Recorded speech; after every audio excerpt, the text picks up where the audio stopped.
Este episodio es patrocinado por Millibooks. Busca a la autora Erica Deary en tu librería online favorita. For indigenous peoples, languages not only identify their origin or membership in a community, they also carry the ethical values of their ancestors, the indigenous knowledge systems that make them one with the land and are crucial to their survival and to the hopes and aspirations of the youth. Mini Decawan. Hi everybody, welcome to the Bilingual Book Club. This is a space for parents, carers, and teachers to discover bilingual books. I'm Erica Deary, and in this episode, I will be interviewing Reynaldo Mora, who is an author who is a Mexican-American and has written and illustrated a beautiful counting book, which actually is not bilingual, it's trilingual. So I'll tell you a little bit about Ray. Reynaldo Mora is a figurative artist with extensive experience creating fine art with acrylics, chalk pastels, oils, photography, and mixed media. He is also a ceramicist. The source of inspiration for many of Ray's art pieces come from the cultural wealth that he inherited from his Mexican ancestors. The theme that most resonates with Ray's artwork is movement, because he feels that there is life, progress, growth, and learning in movement. For him, hummingbirds are an important symbol of that movement. Ray has a bachelor degree in studio art and is currently earning a master's degree in ceramics. Ray is a co-founder of Skilful and Soulful Press. His first published illustrated children's book, Mommy Tell Me Why I Am Radiant, won 2 International Latino Book Awards. And his trilingual book, written in English, Spanish, and Nahuatl, received 2 Purple Dragonfly Book Awards. He lives, works, and plays in Whittier, California. Ray, welcome to the Bilingual Book Club. Thank you. Thank you for having me. Wow, this is very interesting. I think you have my dream job, which is being an artist. Yeah, I think I have many friends that I grew up with in our childhood, and they're all mortgage brokers or attorneys. And so they seem to think like this is a dream job, but this is it's a labor job. It's still a job, yeah? Yeah. So tell me a little bit about yourself. How did you get into art and then into writing children's books? Well, that's an interesting question, just because I'd have to go all the way back to like my preschool era. I think that's where I remember like the first moments of this like this magic where I kind of lost myself in creating art. The preschool teacher at the time, she gave me a paintbrush with water and to draw on the wall. And the water created like different values of shades of gray from the wall. And before I knew it, like the time had disappeared and it was time to go back into the class. And I was the only one there. All the other kids were playing or running back into the classroom. And I was just, time elapsed and I lost myself in that process.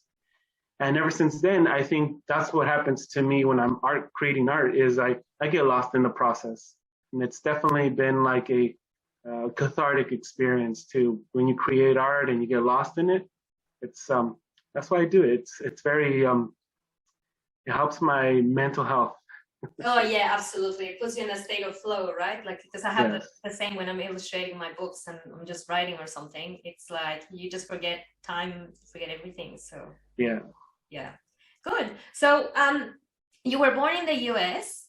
and your parents immigrated from Mexico. Yeah, they were from Michoacan, Mexico. Yeah. So and there was 9 of us, so it was a large family. I'm one of 2 that were born here in the U.S. and in the Los Angeles area, and all my other siblings were born in Michoacan, Mexico. And so that must have been like really, really crowded household. It was a 1-bedroom, small house. I mean, sometimes we had to sleep outside because it was so crowded. There was no room on the floor. So right. Yeah. So you mentioned about like art. So how did you come up with the idea of writing the counting book? Well, part of what we do as a spiritual personal practice is we do Aztec dancing. So, and that's actually how Sandra and I met, through a Aztec dancing practice. I kind of knew of different groups, and I went to practice with her group, and I saw her across the way, and I was, love at first sight, I guess. Yeah. And so part of that practice is the Aztec dancing is a practice of the Mexica people of Tenochtitlan, which was Mexico City, and their language was Nahuatl. And so that learning how to count in Nahuatl is something that we do because the movements that we practice are, we count them. There's a numbers are sacred in the movements. So when you're counting your steps, there each dance, each movement has like a certain number of steps. So we learn how to count in Nahuatl that way. Oh, wow, that's very interesting. I used to belong to like a Mexican dance group, and we did the dance like concheros, which is like probably the most closer to the Aztecs, although probably it's not. We just counted in Spanish, but there was no that I guess that spirituality in the numbers. So why are the numbers like sacred? What, like, do they have a meaning behind it, or what's the story? Well, it's a way to keep track of seasons, for one, because it was an agrarian society. So, of course, keeping track of the days that go by, when to harvest, when to plant, when to expect the rains to come, and also it was a way to denote like special occasions, and there's this like growth, this system of paying attention to like your progress as an individual walking on this earth. And like 13 is a sacred number, mainly because it's there's a lot of like natural associations to 13. But when you're looking at our personal growth as a human on this earth, the Mexica people would see our process as like the four cycles of 13, which were like the most important in our development. Like between 0 and 13, that's your survival cycle. So your survival is dependent on somebody else, like your mother, your parents, your family members, to take care of you when you're younger. Then as you get older in that cycle, you slowly start to develop your survival is dependent on you. And then the next cycle is your identity cycle. And I think if you look back to like your own personal development between 14 and 26, that's when you're learning and questioning a lot about yourself and your place in the world and in your society and your family. So that to me makes sense. And then from 26 to 39, that's another cycle of 13. Right there is where we start working on relationships. And then and for me, I was like, that makes sense, because in my early 20s and my teens, I'm like trying to figure things out, and it doesn't make sense to develop like a strong, like either a romantic relationship or relationships with other people that are gonna be long lasting, just because you're focused on your identity, and like you're working on, maybe for me it was insecurity issues, learning about my culture, learning about even politics during that time. That kind of formulated my identity. And then the relationship period, it makes sense because you're as a man, they're finding, even scientists right now, they're finding that our frontal lobe isn't fully developed till between 30 and 35. So it makes sense because we make poor decisions up until then. I'm 45 now, and I'm like, oh my God, I'm so grateful that I've made it this far. And I can imagine like, the poor choices I made when I was much younger. But, and then now at 45, I feel like much more at peace in the world and my place in the world as well. So what was the first, 0 to 13 is survival? First cycle of 13, huh? Yeah, 13 to 26 is what, again? 13 to 26 is identity. identity, it makes so much sense. Like it resonates so much. And then 26 and then relationships. And what is the last one? The fourth cycle is it really doesn't end, because you could go on for as long as you live. Yeah. As long as you live, exactly, where you're building relationships and you're building things that are going to outlive you.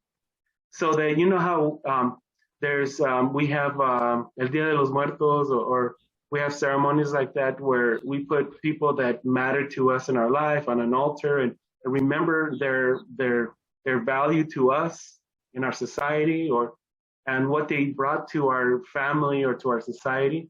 Well, during that period is when you're working on being worthy enough to be remembered. Where we're either establishing like schools or organizations or anything that's going to outlive you. Because part of what the Mexica people were, what I've learned and through our practice is that we're all here for a short time. And what's important is what we leave behind. We have to do the good work, the good deeds, help others, so that when we leave this earth, we leave it in a better place than when we got it. So that's kind of like that fourth cycle. You're supposed to be getting ready to leave something better than you started with behind. Wow, that is so beautiful. And yes, it does kind of line up with, I guess, psychology theories and things like that. And the Mexicas had it all along. Oh, yeah. Yeah. Why don't we learn this in school? Well, we'll learn about the Aztecs and the Mexicans. That's maybe for a storyline for another book. That's a completely different one. So how did you get into learning about the Mexica culture? Is this because you started doing this dancing? Mm-hmm. And that's piqued your interest? Yeah, absolutely. Yeah, thank you for the question. And it was basically because of that. There was this desire in me to reconnect to some kind of indigenous practice. My family, my grandmothers, they spoke their Purépecha from the state of Michoacán. Yep. And, they somehow lost that connection, especially coming to the U.S., because my parents, hardworking people, and there was a lot of us, so they had to focus on working, trying to make ends meet. So having a spiritual practice or an indigenous practice wasn't like at the forefront for them, because, it's understandable. And now as an adult, I'm like in that rat race, and I can see how you can get lost a little bit just trying to go to work, and you get into the cycle of like work, sleep, food, and bills. So as a artistic youngster, I had that interest in trying to reconnect to something greater than myself.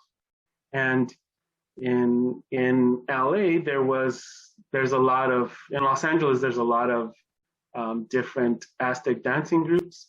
And so I just kind of gravitated to the drums, and that's what they say, the drums call you. The drums are like a connection to your heart and your heart beating, and it brings you into dance, and that's what it did.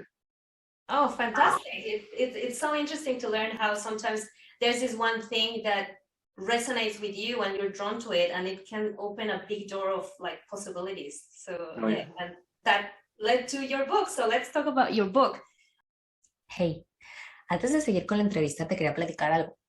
Te quería platicar de mi libro que se llama Millie y los colores perdidos. Este es el último libro que saqué y es bilingüe en inglés y en español. Y yo con mis libros lo que intento es fomentar la imaginación y la creatividad en los niños y en las niñas. Y en esta historia, Millie y el señor Mapache se dan cuenta que el mundo afuera se hizo completamente gris. Encuentran un cofre misterioso y un mapa, y eso les da un montón de pistas para irse en una aventura padrísima alrededor del mundo.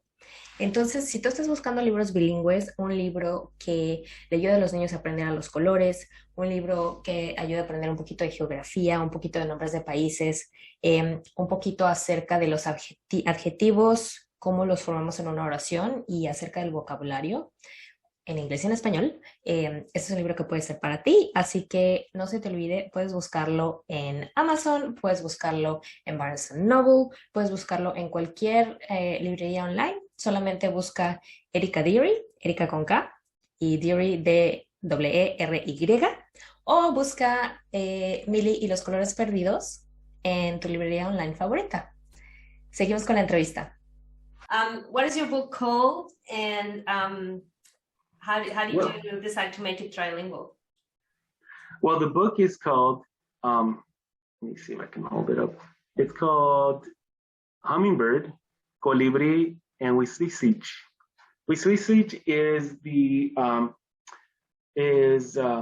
Hummingbird, of course, English, Colibri is Spanish, and then We Sleep is Nahuatl, but it's a specific variant of Nahuatl, because in Nahuatl there's over 32 different variants of Nahuatl that are still spoken. And this particular one is used in the Veracruz region, is Huasteca Nahuatl. Yep. So it's still being used today. Very good. Why did you choose that particular variant of Nahuatl?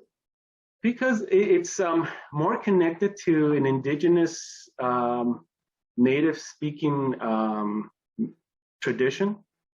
And the Nahuatl Clásico is kind of uses, it was written by like the friars, the Spanish friars, and they were trying to use their way of interpreting what the indigenous population was saying, and using like Latin-based letters so that to write the words. And this one is still using the Latin-based letters, but it's makes connections to the different phonetic pronunciations that the indigenous, the native speakers use. So like We Sleep is the way they say it. And like growing up, I was, before I started understanding the different variants, the Nahuatl Clásico is Huitzlin is how they say it in the Nahuatl Clásico. And We Sleep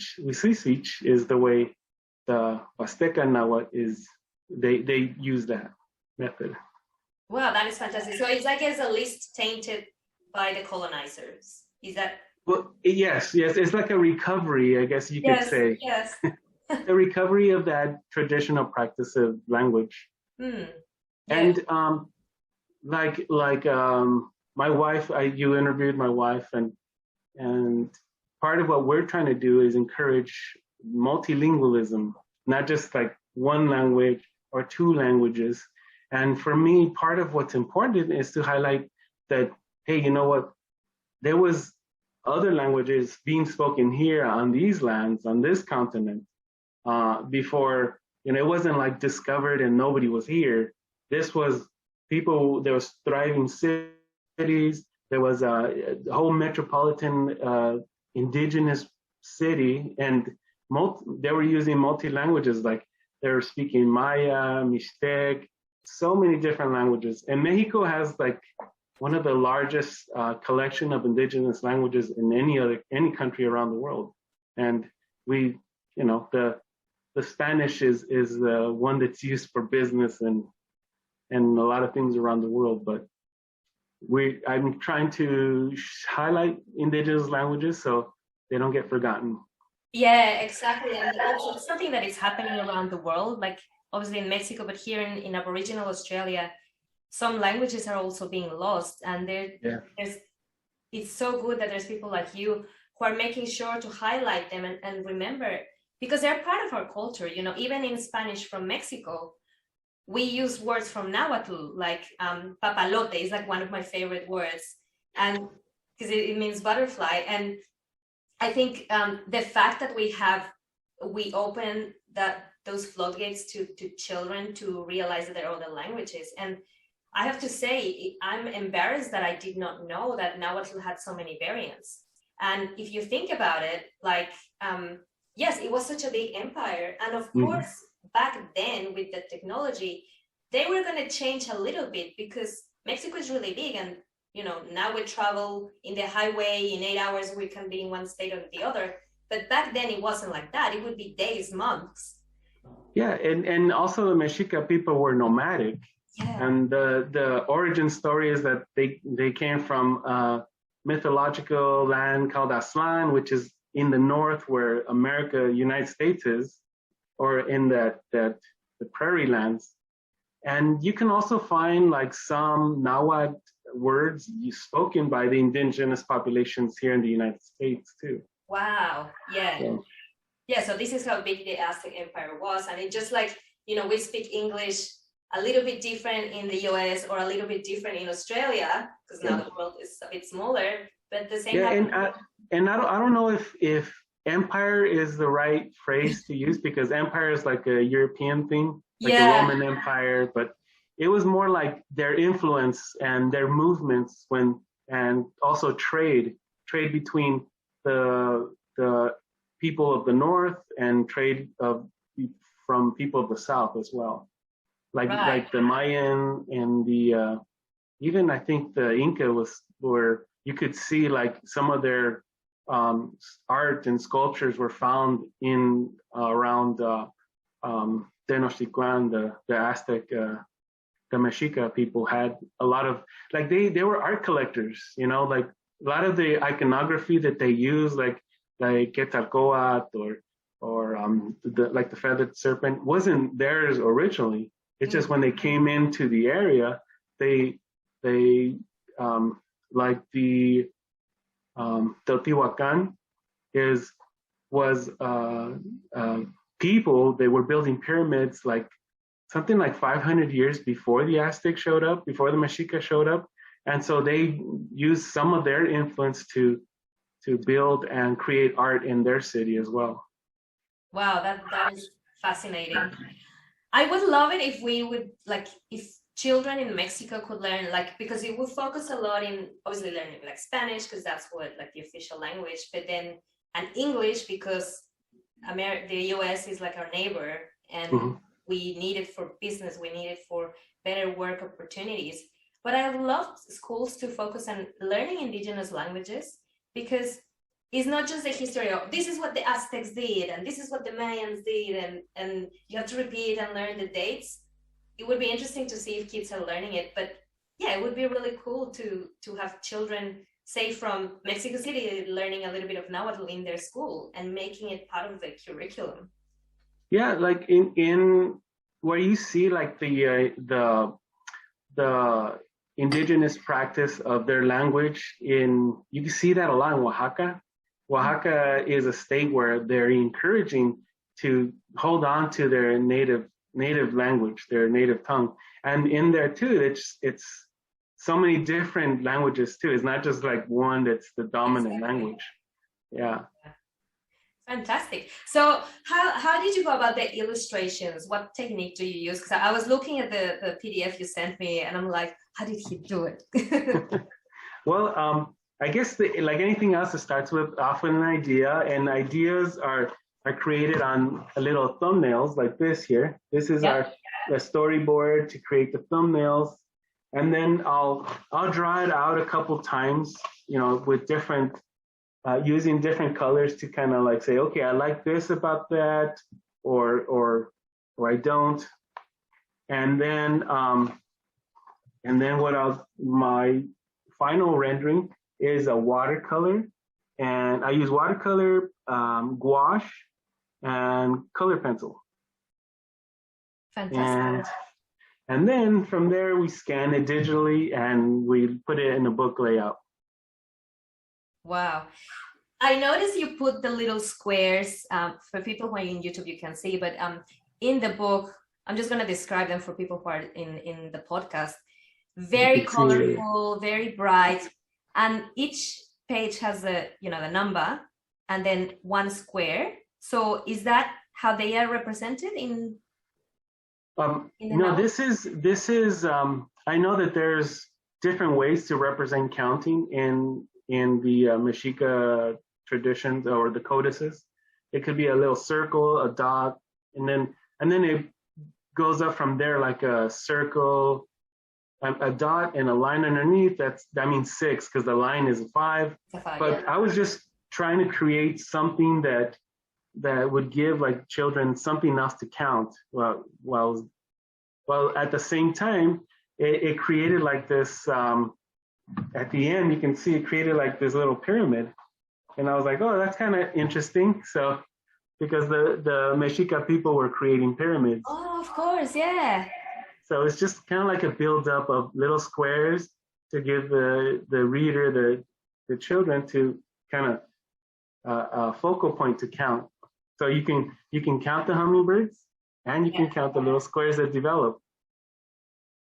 Wow, I love it. Yeah, that's really good because you can get the child to just count them, and then they can count them in either language, which is really good. So why did you choose a hummingbird? Is this because movement is your thing and hummingbirds? Because I think they are my favorite animal. And if I was ever going to get a tattoo, it would be a hummingbird. So awesome. Why did you choose that animal? Well, do you have hummingbirds in Australia? No, we don't. Yeah. Personally. Yeah, the hummingbirds are of the Americas. You'll find them in South America, Central America, all the way up to Canada and Alaska. And so they are a native bird to the Americas. And part of the Mexica or the Aztec people's mythological origin story is that Huitzilopochtli, which means left hummingbird, is the god of creativity, god of war, god of different, like he represents different ideas and concepts, but he guided them to the south, traveling from the north where the US is down south to where Mexico City is. And so his guidance led them to Mexico City. And to me, I'm making this connection that hummingbirds are also migratory. Like there's a rufous hummingbird that travels from Central America all the way up to Alaska, and back and forth. And so I'm thinking like the Mexica people that were nomadic, they probably followed the path of the hummingbird and came down to where Mexico City is. And wow, yeah, it certainly could be possible that they followed, everything, their surroundings and all the animals around, and yeah, it could be. They were a very observant people. That's why they collected art from different cultures that came before them and use it in their practices. Right. Very good. Yeah, as I said, I love hummingbird, and I love because I think the Mayans also consider the hummingbird like a messenger. And I have a lot of friends who maybe have lost someone in their life, and if a hummingbird comes to them, as I'm from Guadalajara, so they come to them and they almost could have like this interaction with a human, and for them it gives them peace of mind. It's like, oh, maybe it was my abuelita, or maybe it was my mom, and it's just such a sacred and beautiful animal, and at the same time it's so small, so delicate, but so strong. It's funny you should say that, because that was going to be my next thing. I was going to say that there's always somebody, because I sell little paintings of hummingbirds. I'll create sculptures of hummingbirds, and there's every time I have a pop-up or a sale, there's someone that makes this connection between a lost loved one and how the hummingbird brought them peace. They don't know if it was their spirit coming back and giving them just a peace of mind or helping their spirit to heal, but that's the way they felt with that interaction between them and the hummingbird. It was a reminder to them that everything's going to be okay.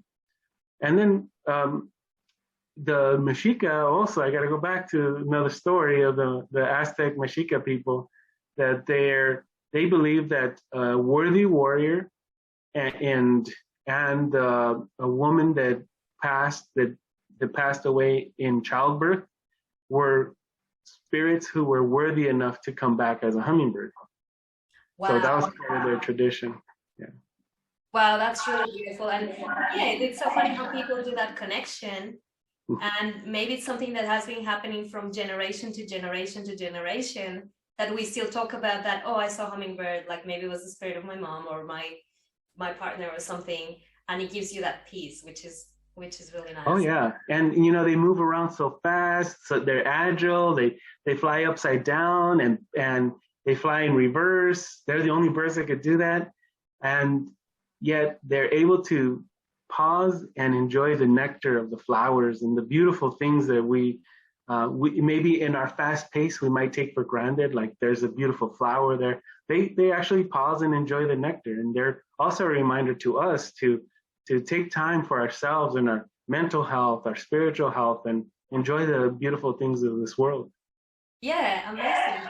Well, so thank you so much for this. This has been an amazing and interesting interview. I loved learning more about my own culture, my own country, and I think it's really good. I love doing this in English because maybe people who are listeners, I don't know, in Germany and they don't speak Spanish.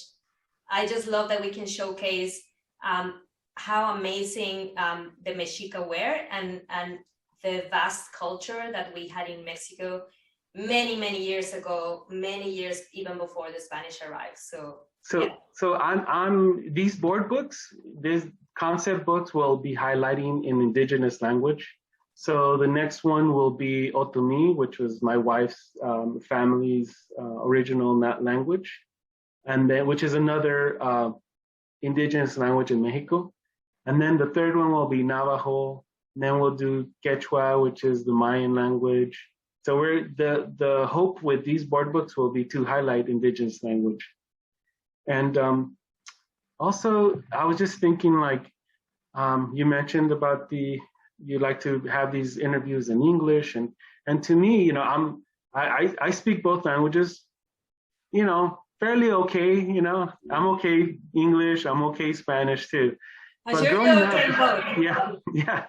But growing up here in the States, you kind of were made fun of. My first language was Spanish because that's what we spoke in our household. And then by the second grade, I was already learning how to read and write in English. So that's where the rest of my education was in English. So which is why I find it a little easier to express myself in English. But growing up, we had parents or aunts, uncles who would make fun of you because you didn't pronounce a Spanish word correctly. So, you're called a pocho, which I think pocho was like a derogatory term growing up, almost like an insult. But now it's like, these, as an adult, now I kind of see through the veneer, these aren't original languages of this land. So it's okay that we speak them poorly, but that doesn't mean that we should stop trying to speak them. Just like I know my parents, part of the reason they didn't learn English, even though they've been in this country, in the US, a lot longer than I was born, and the reason they didn't learn English is because they were embarrassed to learn and to practice English, because they felt like they were embarrassed to mispronounce words, because in a way that's what they were doing, kind of shaming someone that was mispronouncing a Spanish word. So for them, that not wanting to look foolish speaking Spanish or speaking Spanish or speaking English poorly, they didn't practice it, so they don't speak English. And so for me, what I'd like to encourage is for everyone to make an attempt to speak a different language. It could be a third language. It could be an eighth language. Just speak it poorly until you become till you become better at it. But that just don't stop practicing. Yeah, absolutely. And now that you mentioned that, there's always in Mexico who has a relative in the US, and it's like the little cousin or their nephew or something, and then they come from the US and they have the accent, the tipo gringo, and yes, we do. It's sad to say, but yeah, we do make fun of that, or we say, oh, why are you speaking English? If you're Mexican, you should be speaking Spanish. And I have to say, maybe when I was in junior high school, I said that, and I have to eat my words, because it's not like I can force my kids to speak Spanish and don't have an accent, because they will have an accent based on the Australian English they learn. So I think it's very important to be conscious about not shaming people. And when they come to the States, they'll have an Australian accent, or when we go to Australia, we'll have an American accent. And I think it's cool to have an accent. Like it should be celebrated, not made fun of. But I guess back then we didn't know any better. Let's call it that way. We move forward. Exactly. Mexika Tiawi, that's what that means. That What means is it? Mexika Tiawi. Mexika, move forward. Oh, Yes. there we go. I think we should close with that. So where can they find, where can people find you on social media? Where can people find your books? And if you also want to tell us where can they find about your artwork and your ceramics? Okay, thank you. Yes, you can find me on Art by Ray Mora. Ray is R-E-Y. And then I'm also highlighting my ceramic work in Clay by Ray, which Ray is also R-E-Y. And then through Skilful and Soulful Press as well. That's our publishing company Instagram account. And then I also have a website, so Fine Art by Ray Mora. And right there I highlight paintings, or if I have gallery showings, I'll show them there. Yeah, it was really good. Like I saw the 10 hummingbirds and I'm like, I could have that in my wall. Like I do have that, like that spread, you know. Yeah, like all the paintings in my my website, they're sold. Someone has they're living in someone else's home. So. Oh, very good, very good. All right, thank you so much. It's been great having you. And thank you so much. Can you say like see you soon in like Mexico or something like that? Yeah, Las Kamali, Omateo, and Mexikatewi. It means thank you for having me. Omateo means that we acknowledge the dual energies and that and move forward. Oh, I love that. All right. Thank you so much. Thank you. Now. Bye.